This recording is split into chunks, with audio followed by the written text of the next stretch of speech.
Close the door.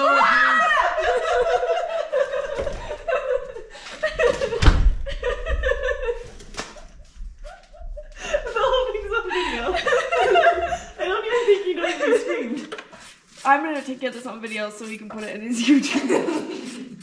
He's recording. Hey! Did you know we were in Give here? me a second, I'll come out. Can you hear us? He looked at me.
All right, I'm taking a little break from the plow truck for a minute, and I'm gonna start working down the road, cutting any branches that are hanging over into the area where I would be plowing snow. Last year, I had a little stick get whipped around in the process of plowing snow and break out the passenger window in that plow truck. And of course, I don't want that to happen to this truck. So, and like I said, I just kind of want to break from the plow truck for a minute. And the weather's not horrible. It's a little chilly, but I'm going to work for an hour or so down on the road and just see if I can clean up any of this brush.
Every year, before winter sets in and before there's too much snow piled up on the sides of the road, I try to pick a section where we can trim the trees and the brush back to allow more sunlight to hit the road.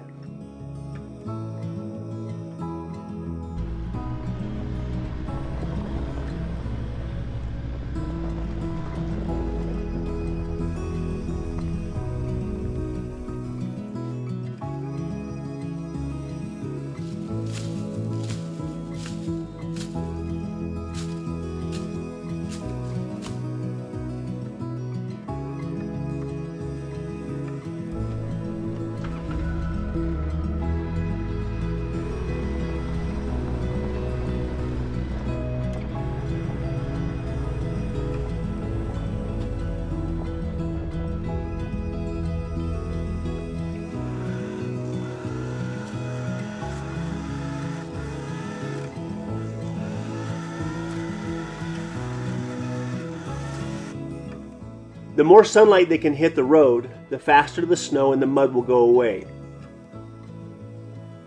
But there are a number of sharp corners on our road that have almost no visibility. And there have been a number of close calls in these corners, so I'm going to work on these as well. This road originally started out as a 2-track wagon trail, and now this road is being used way more than it was ever intended to be used.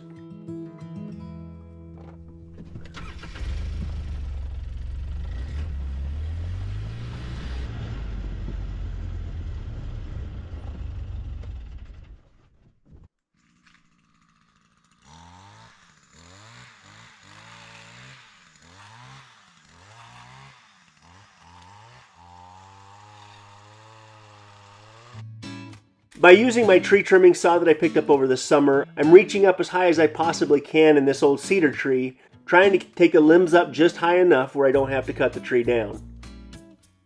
When the road was originally cut in, they didn't care about any of the trees on the sides of the road, and now as we have more traffic up and down the road, many of the trees are now too close.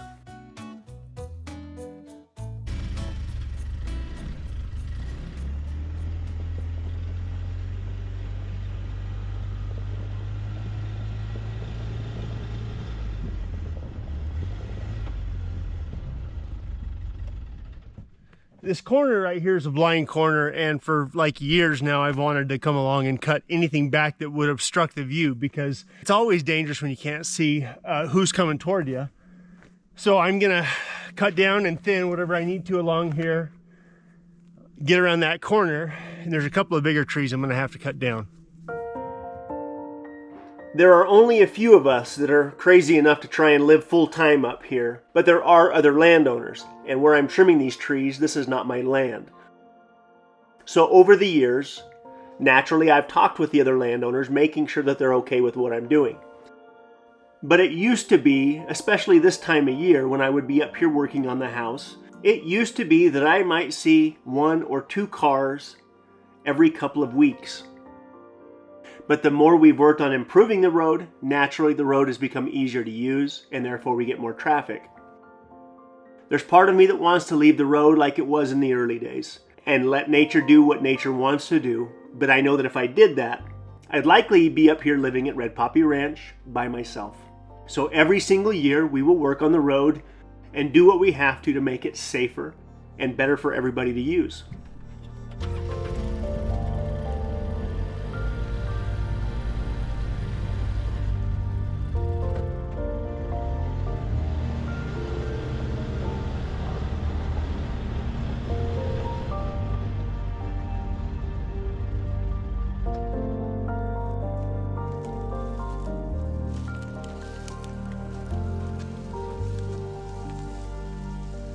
This corner right here happens to be a bad corner because there's just no visibility. And in this corner particularly, I bet there's been a dozen times where cars have either nearly collided or somebody had to go off the road to avoid colliding. There's likely going to have to be a couple of trees cut down to change that visibility. But as I said earlier, I've wanted to do this for a long, long time.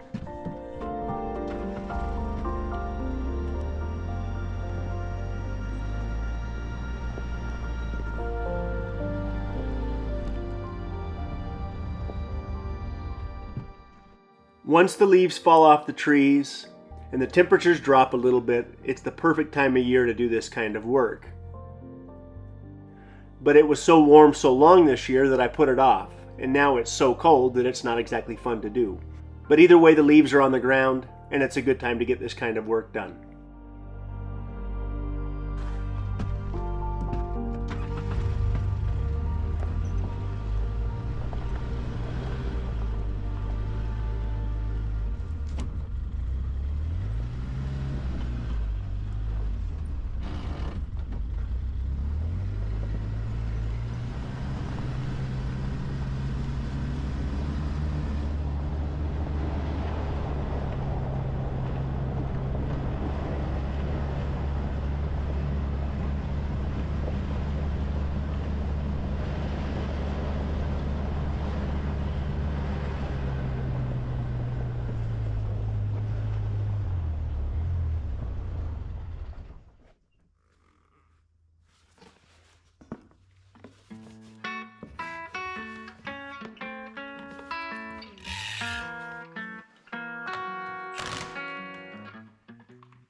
Before I put the engine, transmission, and transfer case back in the truck for the last time, I replaced a couple of seals just to make sure we don't have any leaks anywhere.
This is somewhere around 1,500 pounds, and I can't get the shop door closed until I get the engine, transmission, and transfer case back in the truck. Then I have to reposition the cab. Then I can roll the entire truck forward, close the shop door, heat the shop back up.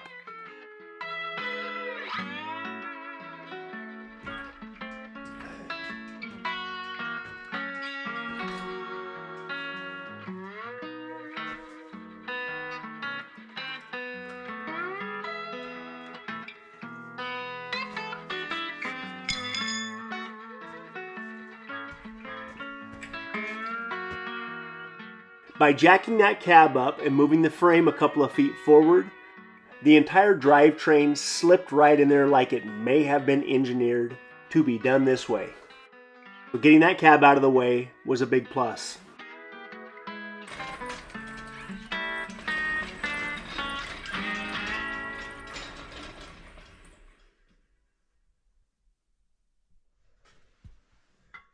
That is not the right cross member for this transmission.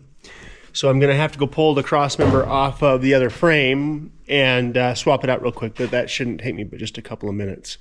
And then I'm going to start getting the cab back into position so I can close the shop up. And then it's basically a process of just reversing what I did the other day. My only concern about this other truck is I don't know as much about this other truck. Assuming that when the original engine was removed from this truck, assuming they didn't just hack the harness to pieces, literally I could have this thing running this evening if it's not all cut up. But if it is cut up, I'm gonna have to go through it and figure out what I need to get it started. But really this motor only needs one wire to start.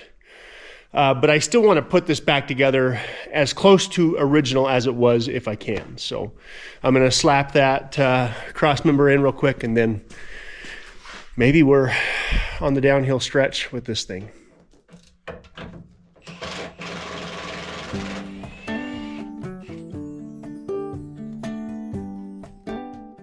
Having what's left of Rhett's old truck to rob parts from sure is nice in a pinch.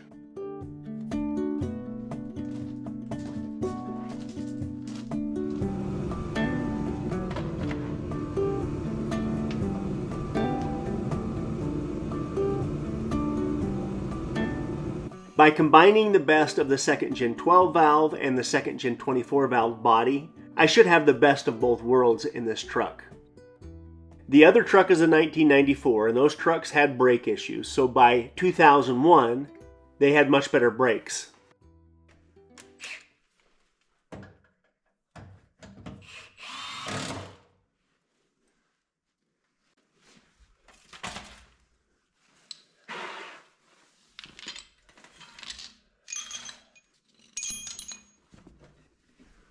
Engine and transmission are in. I need to do a little bit of cleanup in here, and then I'm gonna get the cab hopefully positioned on the frame where I can set it down, roll it in here, close the garage door, turn the heater on in here, and make it a little bit more enjoyable to work in here because it's about 17 degrees outside right now. So.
pair of socks every day of the week. A big soft chair for when I'm old.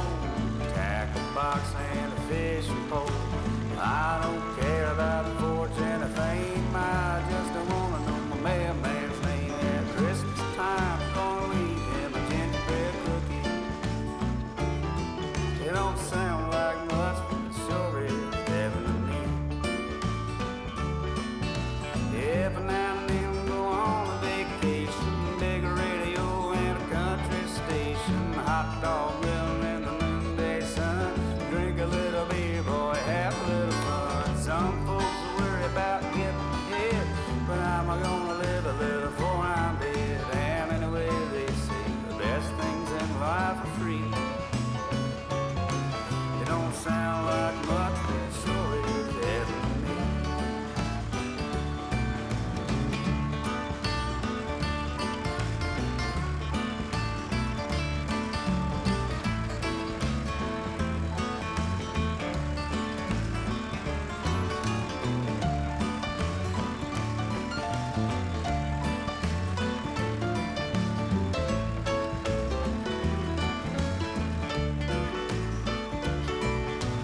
Yellow flowers and green, green grass, riding mower that's built to last. A big beer stored on every Plow, a slip and slide and a garden hose. All my buddies and their wives have a big barbecue on the 4th of July, and a cheap guitar so I can play a little melody. It don't sound like much, but it sure is heaven to me. No, it don't sound like much, but it sure is heaven to me.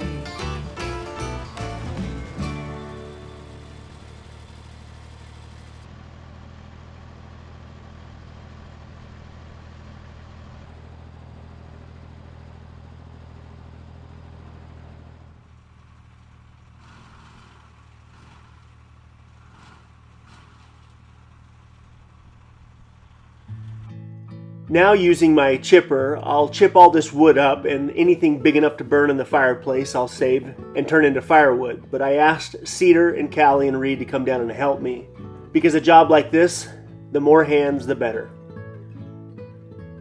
Lots of little stuff that they can hand me and I can feed into the wood chipper. But once the wood has been chipped and blown out onto the road, I'll use the plow truck and or the tractor to spread these wood chips out just a little bit. But a chipper like this, meaning a 3-point tractor chipper, can be a little bit hard on the hands and the arms because you're the one that gets to feed the wood in. And after doing that for a couple of hours, pretty soon you're ready to push everything into a pile and burn it.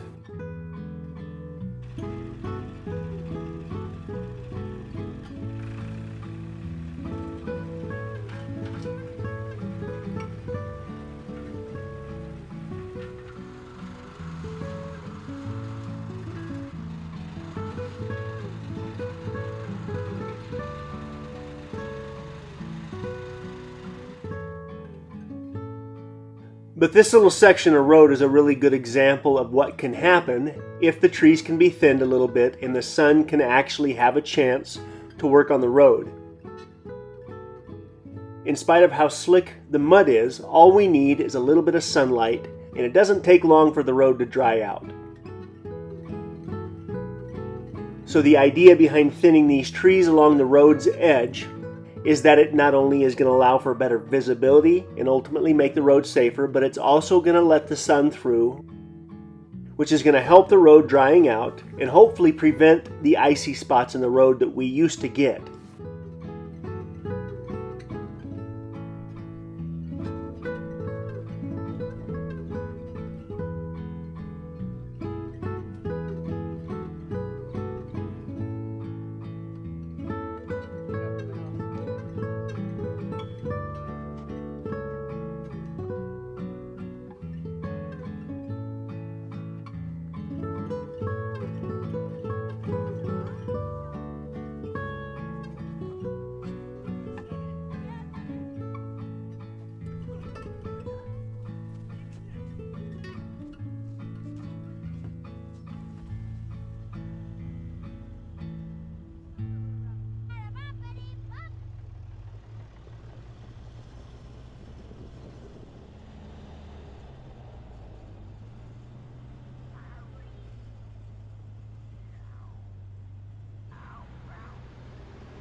I'm getting down to brass tacks now that the engine has been reinstalled back in the truck. I need to get the four-wheel drive linkage in place before I set the cab down, but once the cab is back in place, I need to get the exhaust installed, the Hydro Boost brake system figured out, the power steering figured out, get the wiring harness back installed, install the radiator, install the intercooler, and I'm sure there's about 50 other things that I'm forgetting. And while that sounds like a lot, it's actually not. And most of it will go pretty fast. The steering column also needs to be reconnected. And the easiest part of the job is going to be starting the truck. Like I've said before, it doesn't take a whole lot to get this engine started, but I want to do this right and make sure everything works as it should when I jump in the truck to use it.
Oh, after taking a break for a minute on the plow truck and working on the road, I need to get back on it. You know, I do a thing where I kind of talk myself out of working on stuff once the hard part's done. And the hard part's done. The engine's been swapped in, the cab's been set back down. I could probably have this thing running in 2 to 3 hours. But I want to adjust both doors to make sure the doors are sitting right before I put the fenders back on and before I put the radiator and the intercooler, all that stuff back on. So it's a really cold day today. I'm going to just get the heater going in the shop out here and see if I can't get this thing fired up by the end of the day.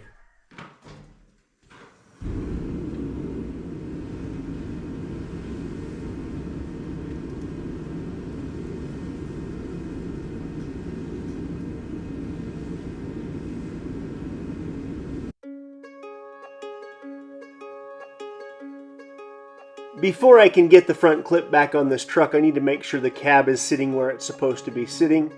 And with a tape measure and a pry bar and a little bit of patience, it doesn't take long before we've got everything back where it's supposed to be.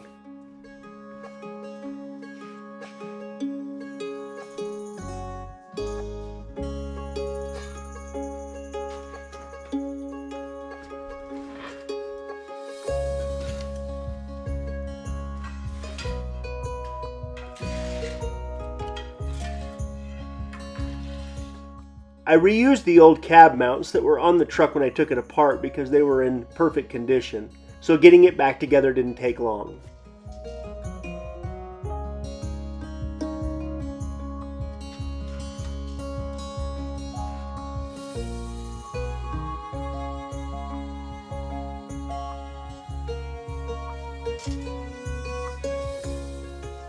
As soon as I get the truck roadworthy, I'm going to build a flatbed for this thing. So I've got to make sure the cab is sitting square on the frame.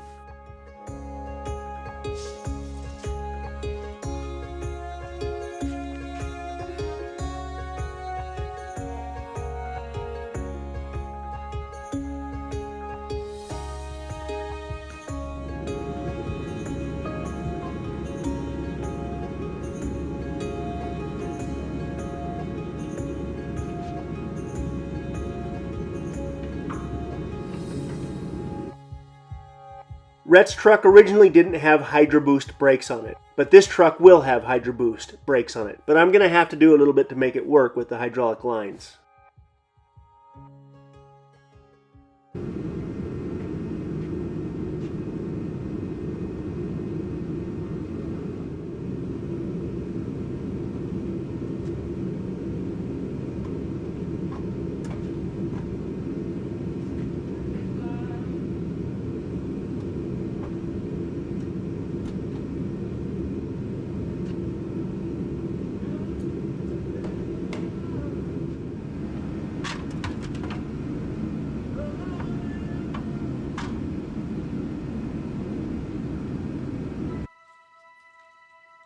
I will likely use this truck for everything from plowing snow to towing trailers for firewood to who knows what else. So I need to know that I can depend on the brakes. Second gen trucks had a lot of brake problems. This truck better not.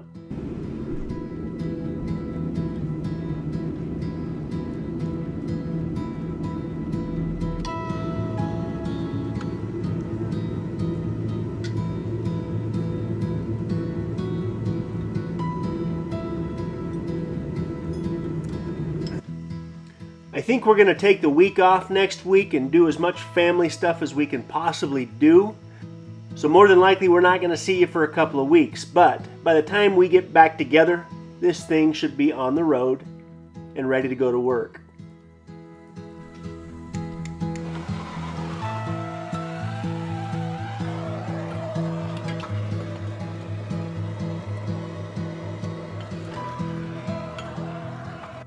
I'm about to crawl under the truck to tighten a bolt on the starter. And I've got my earbuds in and I must be listening to something good because my 2 oldest daughters came out to the shop to get a couple of boxes of their mother's Christmas decorations. And they called my name over and over again. And this is what happened next.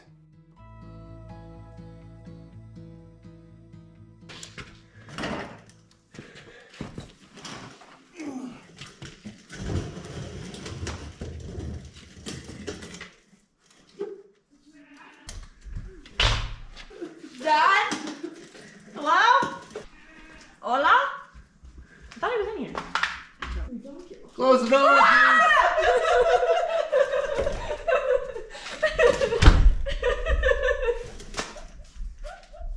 Filming some video. I don't even think he knows we screamed.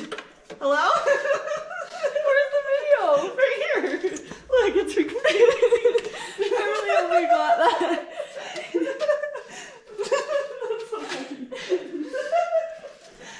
I didn't even hear anything. I didn't hear anything. That was so funny. Dad! Hello? Should we just get under there with him? I legit think he doesn't know we're in here. Can you really not hear us? I'm gonna get this on video so we can put it in his YouTube. He's recording. Hey! Did you know we were in Give here? me a second, I'll come out. Did you hear us? He looked at me. Well, we might as well grab a few others while we're in here. Did you really not I can't hear anything. Did you really not hear anything we were saying? We were yelling. And then, Dad, I walked in here. I still can't hear anything. Oh. What's that? You need to get hearing aids? I had my earbuds in a little bit. I was like this. I was like, Dad, hello? And then I felt the cold air, like I'm laying down underneath here, and I spent all morning warming the shop up. And I just barely turned that thing off, and all I see is the door wide open. And Close the door! Okay, we walked in and we had our backs like this, looking at the boxes. We're like, we thought Dad was in here. How are we supposed to get to these boxes? And he's like, close the door. We're like, and then he just went on with his work. He didn't say anything. then I had my earbud. I was all greased. I couldn't touch anything. So yeah, I had whatever I was listening to. I had it up a little too loud. You What do you wearing think? your new pants out here? Huh? Those are new pants. Not the new pants. They're like New pants. Why are you wearing your mucks? because they'll only keep my feet warm. It's too cold. It has 2 different color. You want me to turn the heater back on? We have It's just loud. 11 Christmas boxes to go through. We're gonna take these to the house, so it's okay. We're just taking them inside.